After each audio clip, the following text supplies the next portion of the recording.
आपण बघितलं असेल पाठीमागच्या काही दिवसांच्यापासून तिसऱ्या भाषेच्या संदर्भामध्ये शासनाने जो काही निर्णय केलेला आहे त्या ठिकाणी पहिली गोष्ट तर संपूर्ण राज्य पातळीवर मराठी भाषा बंधनकारक सर्व माध्यमांच्या शाळेसाठी हा निर्णय करण्यात आलेला आहे। अगदी मागच्या 1.5 महिन्यापूर्वी केंद्रीय शिक्षण मंत्री महोदयांना भेटण्याची संधी मिळाल्याच्या नंतर त्या ठिकाणी पण ही मागणी आम्ही केली होती आणि मला सांगायला आनंद होतो की केंद्र शासनाने अगदी CBSE पॅटर्नच्याही ज्या शाळा आहेत त्या शाळांना सुद्धा त्या ठिकाणी राज्य भाषेला प्राधान्य देण्याचे आदेश दिलेले आहेत। मला वाटतं परवाची जी पत्रकार परिषद झाली त्याच्यामध्ये ते पत्र पण मी त्या ठिकाणी दाखवलेलं आहे। राहिला विषय तिसऱ्या भाषेच्या संदर्भामध्ये विशिष्ट कोणती भाषा हे शासनाने बंधनकारक केलेलं नाही। आपल्या ज्या 20-22 भारतीय भाषा आहेत या भाषांपैकी कोणतीही एक भाषा विद्यार्थी पालकांनी निवडावी। ते जी भाषा निवडतील ती भाषा त्या ठिकाणी त्या विद्यार्थ्यांना उपलब्ध करून दिली जाणार आहे। आता राहिला विषय पहिली दुसरीमध्ये त्या तिसऱ्या भाषेचं मौखिक शिक्षण दिलं जाणार आहे। विद्यार्थ्यांना पुस्तकं किंवा इतर कुठलीही गोष्ट त्या ठिकाणी लागणार नाही। शिक्षकांकडे पुस्तक असेल आणि जसं आपण लहान विद्यार्थी बाळांना चित्र काढून शिकवतो, काही बडबड गीते याला मौखिक बोलतो आपण, त्या पद्धतीने ते शिक्षण दिलं जाणार आहे। आणि तिसरीपासून मग काही पुस्तकं आणि मग इतर बाबी त्या ठिकाणी उपलब्ध होणार आहेत। आणि म्हणून मला वाटतं की राज्यातील सर्व पालक विद्यार्थी आणि एकंदरीत नागरिकांचा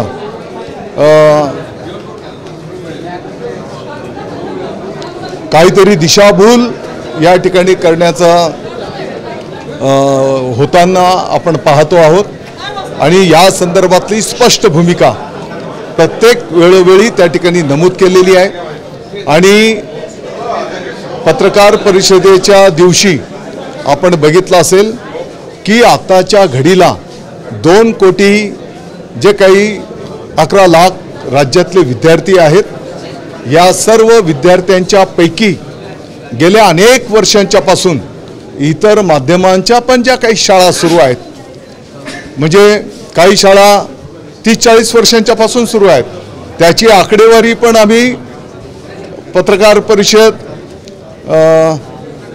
आणि वेळोवेळी जिथे जिथे आम्हाला ही मांडण्याची संधी मिळाली तिथं आम्ही ठेवतो आहोत की 2 कोटी त्या 11 लाख विद्यार्थ्यांच्या पैकी गेल्या अनेक वर्षांच्यापासून साधारणतः 20 ते 25% विद्यार्थी 3 भाषांचं शिक्षण घेताना आपण पाहतो आहोत। मग जी काही त्याची मातृभाषा असेल, काही इतर माध्यमांच्या शाळेची, इतर माध्यमांच्या ज्या शाळा आहेत त्याच्यामध्ये त्या माध्यमाची भाषा मराठी भाषा बंधनकारक, इंग्रजी भाषा अशा पद्धतीने त्या शाळेमध्ये त्रिभाषेचं सूत्र गेल्या अनेक वर्षांच्यापासून स्वीकारण्यात आलेलं आहे। आणि म्हणून मला वाटतं की परत मी सांगतो की पहिली दुसरीच्या इयत्तेच्या विद्यार्थ्यांना जसं चित्र दाखवणं, बडबड गीते या माध्यमातून शिक्षण दिलं जाणार आहे। विद्यार्थ्यांना पुस्तक वगैरे काही नाही। आता पाठीमागच्या काळामध्ये मुंबईमध्ये जी काही हिंदीची पुस्तकं दाखवण्यात आली तर ती हिंदीची पुस्तकं गेल्या 30-40 वर्षांच्यापासून ज्या हिंदीच्या शाळा चालू आहेत दर सालाबादाप्रमाणे बालभारतीच्या माध्यमातून त्या शाळेंना ती पुस्तकं उपलब्ध करून दिली जातात आणि तीच पुस्तकं त्या ठिकाणी उपलब्ध आहेत. या नवीन निर्णयाच्या संदर्भामध्ये कुठलंही पुस्तक छापण्यात आलेलं नाही आणि कोणतीच गोष्ट आम्ही झाकून लपून ठेवलेली नाही. पहिल्यांदा जेव्हा निर्णय केला होता तर पहिलीच्या पुस्तकाचं प्रारूप तयार केलं होतं. हे अगदी स्पष्टपणे आपल्या माध्यमातून महाराष्ट्राला पण आम्ही नम्रतेने सांगितलेलं होतं आणि जेव्हा त्याला स्थगिती दिली तर त्या दिवसापासून त्याला स्थगिती दिलेली आहे हे पण नम्रतेने सांगितलेलं आहे. आणि म्हणून मला वाटतं की अगदी कारण नसताना राज्याच्या विद्यार्थ्यांची आणि पालकांची दिशाभूल या ठिकाणी होते आहे. भविष्यामध्ये इतर देशांमध्ये ज्या पद्धतीने क्रेडिट गुणांचं बँक ही जी कन्सेप्ट आहे ती कन्सेप्ट आपल्या देशामध्ये पण येऊ पाहते आहे आणि मला वाटतं की येणाऱ्या 5-10 वर्षाचं आपल्या राज्याच्या विद्यार्थ्यांच्या समोर आपले विद्यार्थी पाठीमागे पडू नयेत. या क्रेडिट गुणांमुळे त्यांना त्या स्पर्धेपासून वंचित राहता कामा नये आणि म्हणून हा तिसऱ्या भाषेचा या ठिकाणी पर्याय स्वीकारण्यात आलेला आहे. आणि आपल्या देशाच्या 22 भारतीय भाषा आहेत. या 22 भारतीय भाषांच्यापैकी जी कोणतीही भाषा ते विद्यार्थी पालक घेऊ इच्छित असतील तर त्यांना देण्याचं त्या ठिकाणी तयारी शासनाने केलेली आहे. असंही म्हटले की सरकार चालवतायत कॉमेडी शो काय ठरवतायत काय करतायत यांना पहिली बसवलं तरी नापास होतील. आदित्य ठाकरेंनी ट्विटमध्ये असं म्हटलंय की सरकार चालवतायत का कॉमेडी शो हे काय ठरवतायत काय करतायत. बाबा तुम्ही आता वारंवार आम्ही विभागाची जी काही धारणा आहे कागदपत्रांसह राष्ट्रीय शैक्षणिक धोरण या सर्व बाबींचा अनेक तज्ज्ञांनी गेली अनेक वर्ष अभ्यास करून जी काही वस्तुस्थिती समोर ठेवलेली आहे त्याच्या आधारावर ठेवतो आहे. दादा भुसेचा व्यक्तिगत पातळीवर काही बाबा माझ्या प्रतिष्ठेचा विषय आहे माझा काही इगो आहे असं बिलकुल नाही. आपल्या राज्याचे विद्यार्थी हे उद्याच्या स्पर्धेमध्ये टिकले पाहिजेत ही शुद्ध भावना या ठिकाणी आहे. आणि आज मी काही कोणत्या गोष्टीला उत्तर देऊ इच्छित नाही. तुम्ही राज ठाकरे साहेबांना आता तुम्ही भेट घेतली त्यांची त्याच्यानंतर तुम्ही तिसऱ्या भाषेचा पर्याय हा ऐच्छिक असेल असं त्यांना म्हटलं होतं. हे ऐका तिसऱ्या भाषेचा पर्याय हा ऐच्छिक जो सुधारित शासन निर्णय केलेला आहे त्या दिवसापासूनच आहे त्या भेटीच्या नंतरचा नाही. माझी आपल्याला विनंती आहे की जो सुधारित शासन निर्णय पहिल्या शासन निर्णयामध्ये अनिवार्य मान्य आहे अनिवार्य शब्द होता म्हणजे बंधनकारक आणि तो आम्ही विड्रॉल केला आणि त्याच्यातलं आणखी डिटेलमध्ये विभागाचं जे काही धोरण आहे त्या ठिकाणी ठेवण्याचा आम्ही प्रयत्न केला. मुंबईमध्ये अनुदानित त्यांनी धुडकावलं असं त्यांनी मग सांगितलं की मला वाटतं की विभागाचं या विषयावर येत असताना जे काही मार्गक्रमण आहे जसे आम्ही आता आपल्या समोर गोष्टी ठेवल्या. मुंबईमध्ये विनाअनुदानित शिक्षकांचं आंदोलन सुरू आहे. आपण जर बघितलं असेल तर मुंबईमध्ये सुद्धा किती कोणत्या भाषेच्या किती शाळा किती वर्षांच्या पासून त्या ठिकाणी किती शाळा आहेत किती विद्यार्थी आहेत किती शिक्षक बंधू भगिनी आहेत हे पण आम्ही त्या बैठकीमध्ये समोर ठेवलं आहे. पत्रकार परिषदेच्या माध्यमातून पण हे आम्ही महाराष्ट्राच्या सर्व जनतेच्या निदर्शनास आणून दिलेलं आहे. हे काल परवा नाही झालेलं. हे 30-40 वर्षांच्या पासून त्रिभाषा सूत्र आणि काही विशिष्ट भाषांच्या शाळा या प्रगतीपथावर आहेत. मुंबईची पण आकडेवारी आम्ही त्या ठिकाणी ठेवलेली आहे.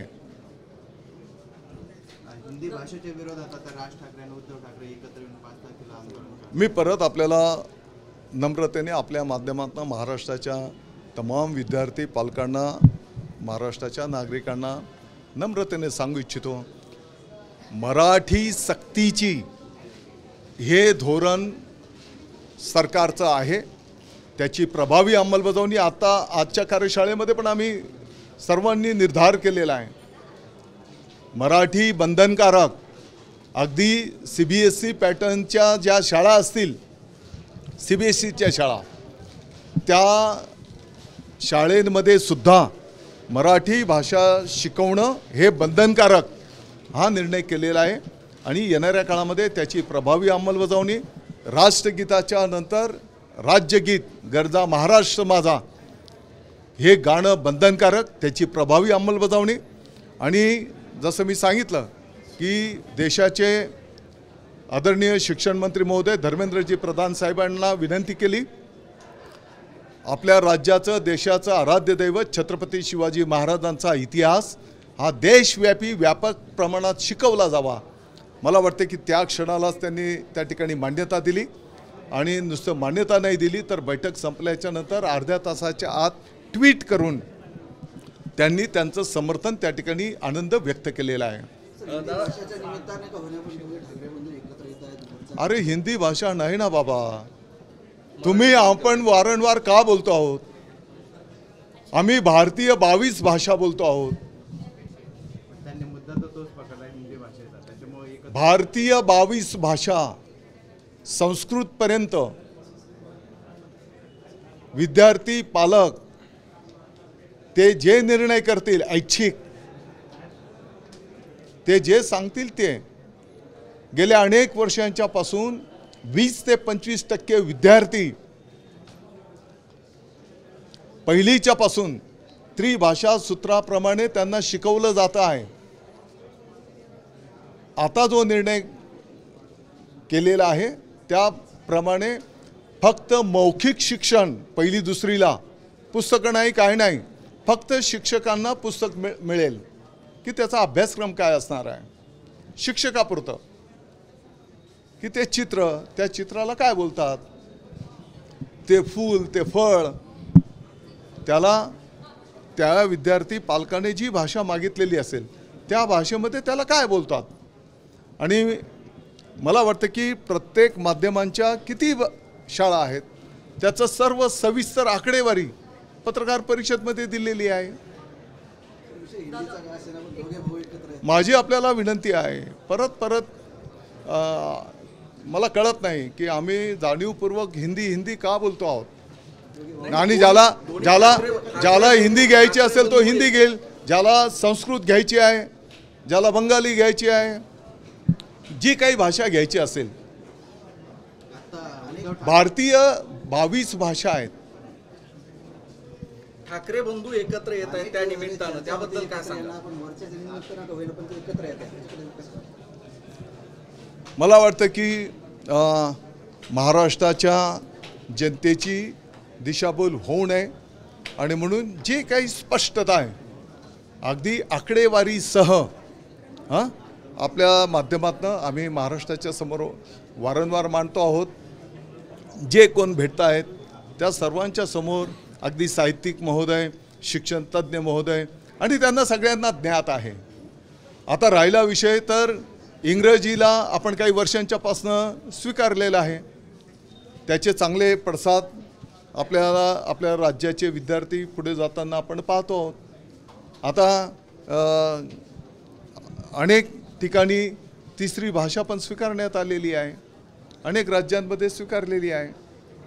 आता तुम्ही हिंदी वारंवार बोलतायत तर हिंदी हे 5वी पासून आहेच ना,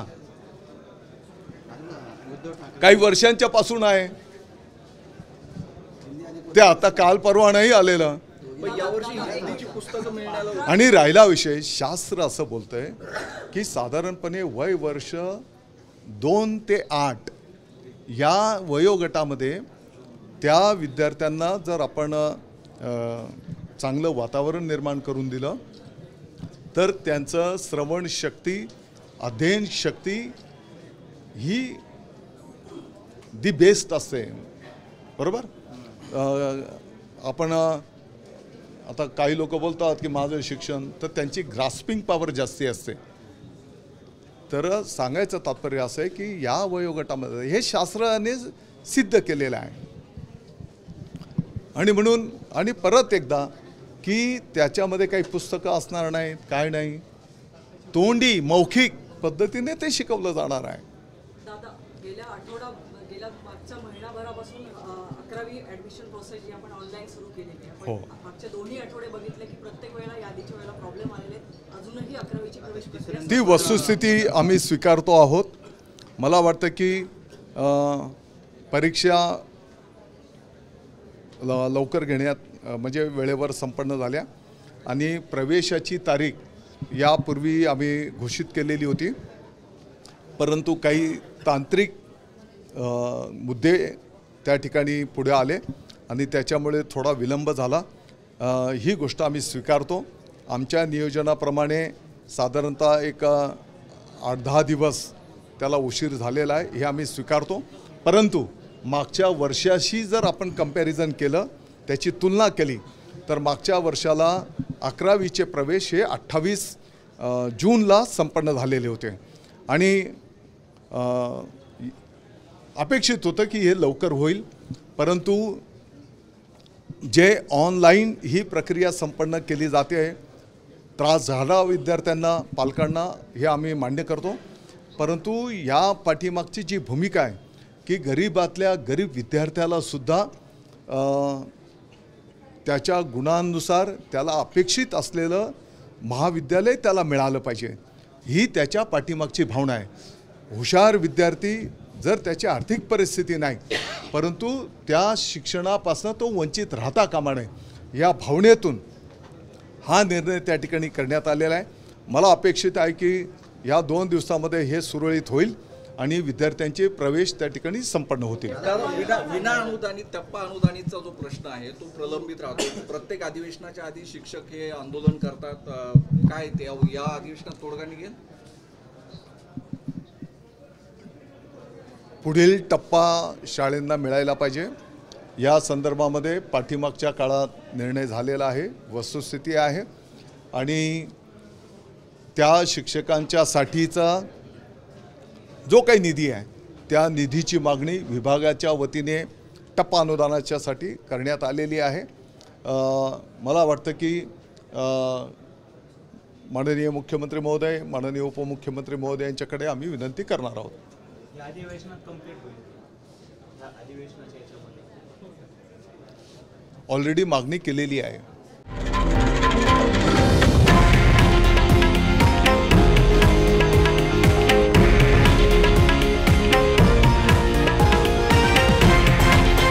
हे आहे देशातील नंबर 1 न्यूज नेटवर्क आणि आपण पाहत आहात TV9 मराठी, एकमेव.